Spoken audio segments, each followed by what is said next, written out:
Hello, my name is Ricardo and this is the final evidence for the subject of Cultura Global 1. This video is mainly based on a report I made, all these questions, and from all these questions I made a presentation which I'm going to partially be based on. So, first of all, there's a video named The Danger of a Single Story by Chimamanda Adichie. She talks about how living in Nigeria, she has a very foreign mentality, specifically an American and a British mentality, in which she thinks that what happens in Nigeria, in Africa, in the world, is just how she read the stories. Like for example, when she was little, she draw persons, only white persons, blue collar persons who talked about weather like British. But in the reality, Africa is not like that. Africa has a little less technology, has a more wild animal life and all that. But the first question is, why are diverse stories important? Well, stories, life is about perspective. It's not the same the objects I see, the way I see them, by the position I stand, as how other can see them start standing far away. So it's very different how, depending in our surroundings, how we grew up, how we were raised, is how a story is going to impact. The next question is, how do stories help us know more about the world? As I just say, and give an example. There's a perfect example of how Chimamanda in his video talks about how he felt really bad, like one student comparing his book with the real African state, saying, "Why is the man on your novel just as the ones in Nigeria? I mean, chauvinist abusers without a drop of respect." And Chimamanda responded, "Well, just as every American is a psychopath, depicted in American Psycho, the book and the movie. This means that it's not the same, it's not good to generalize, just to stick with a stereotype and with that thing to acquire all the characteristics to the entire population."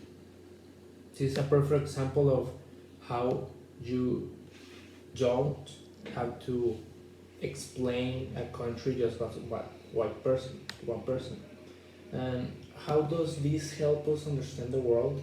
Because as I just say, everything is about perspective. So if you know a fact, a history fact, but just read it from the victor side, you're going to see how they just describe the enemy as the worst thing in the world, how they were the bad ones. But if you also know the perspective of the loser side, you're going to know many other things. So combining those two perspectives is how you have the actual truth, because the truth is not only one but as a whole. The next one, how can we improve our cultural awareness through stories? Well, I have an example.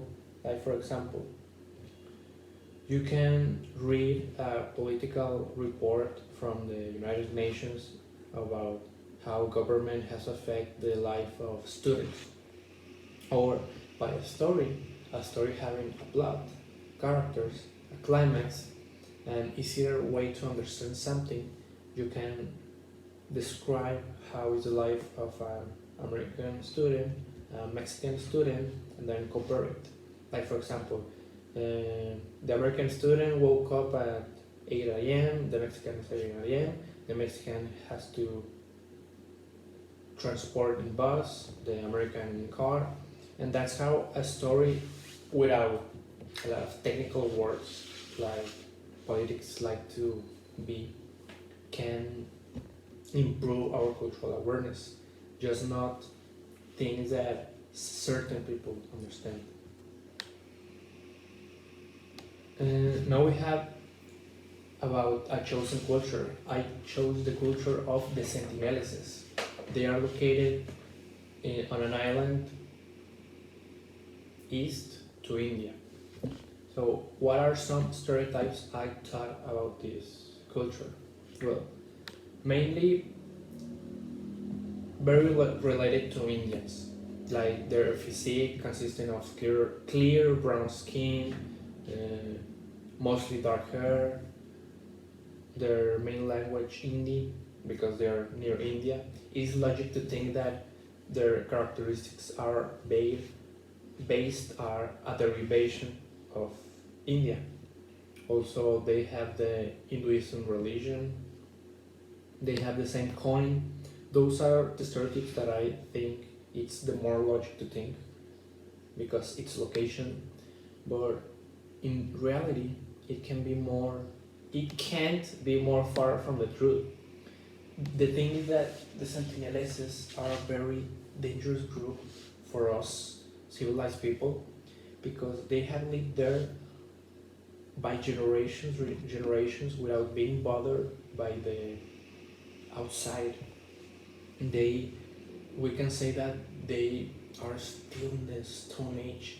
They don't know nothing about technology, about planes, about processed food, about metal bows, about minerals that are not found on that island. That's how they are. And here I have some examples of things that may be true. It is difficult to say because there's not much information about them because of the dangers of studying them. There are several cases of persons that have been killed by them because they thought they were a threat. So if they don't have these civilized values, they are just going to act like they know in a savage way. And for example, they hunt in the inner and the near sea, in shore, just in the shallow waters, because they don't have the capacity to make better boats to go deep sea. They have 3 different communities located on the island, and 2 types of shelter: big huts where big families are, and temporal houses without walls, just to have shelter from the sky, from rain, for anything the nature has. Their clothes consist mainly on just ropes. Men have ropes on the head, on the hip, and women has head, hip, and feet. Women as well. I don't want that all the world is like that, but women take care of children.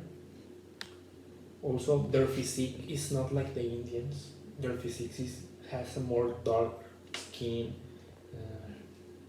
dark hair. They are very muscular, but because of due to how they face their day to day, they have to be outside hunting, training, doing tools, weapons. Their weapons consist of just rocks, carved rocks, spears, hooks, bows, arrows. Very primitive. Also, there's no proof, but because of the lack of evidence of a shrine on the beach or a type of adoration, there's no evidence that they have a religion, but we can say that they are like ancient civilizations in which something that can be explained at simple view, like why does it rain, what is the soil, what is everything. They can address that things that they can explain to gods. And can you think where the single story of what I just say that the Sentineleses were similar to Indians come from? Well, yes, this is a mentality that I have with conquest, like Spain and Mexico. Mexico have a lot of things from Spain because they come and they raise us, they give us their religion, foods, and a lot of things. So it is logic to think that the Sentineleses were going to be just a derivation from the Indians because they are near, but it's not true. And now talking about my culture, Mexican culture, what are some assumptions or stereotypes about Mexico? Okay, I don't want to be racist, I don't want to look bad, but okay, here are some stereotypes. Like in Mexico, we don't have modern vehicles, we just travel a donkey, horse, or in a Volkswagen. I don't know why the Volkswagen is addressed to Mexicans. It's the truth. Our country labor is based only on primary, secondary economic processes like agriculture, harvesting, making clothes, not more advanced technology to work. Our clothes are just based on bottom shirts, sombreros, ponchos, shoes with spikes. We don't have suits, we don't have t-shirts, we don't have American type of clothing. The stereotype that we tend to be very lazy. We just slap down a cactus, drinking tequila. The weather is always sunny. There's not a cloud in the sky. And there are some stereotypes. Now, what is the unique story of Mexico? What's the unique story that the foreigners, like in the Europe, like American, try to depict from us? I always have a laugh watching Breaking Bad because whenever there's a scene of Mexicans or a scene in Mexico, there's like a yellow filter in the sky, in the surroundings, which is kind of weird. Like, oh, the environment is now yellow, now we are in Mexico. That also the unique story that we are just linked with house chores, making food, mopping, agriculture, that we just like drugs, we're thieves, like Donald Trump said, all those horrible things about us. What other stories would I like to consider as Mexico? For instance, having statistics, Mexico is actually far from reality for being lazy. We are actually the first country in the world hours worked per week. We worked 48 hours per week and the average is 40 hours. That means 8 hours more. We work one labor day more, 8 hours. Also, in the business, in the financial system, Carlos Slim is the 12th most rich person in the world, competing with monsters, financial monsters like Mark Zuckerberg, Jeff Bezos, Bill Gates, Steve Jobs, rest in peace. So having a Mexican in that select group is an amazing thing to think. He started with telecommunications, Telmex American Mobile, and nowadays it can be said that everyone in Mexico, everyone near Latin America and border of US use this type of communications. And last, I want to talk about something that I want other countries to know about us, the Mexican personality.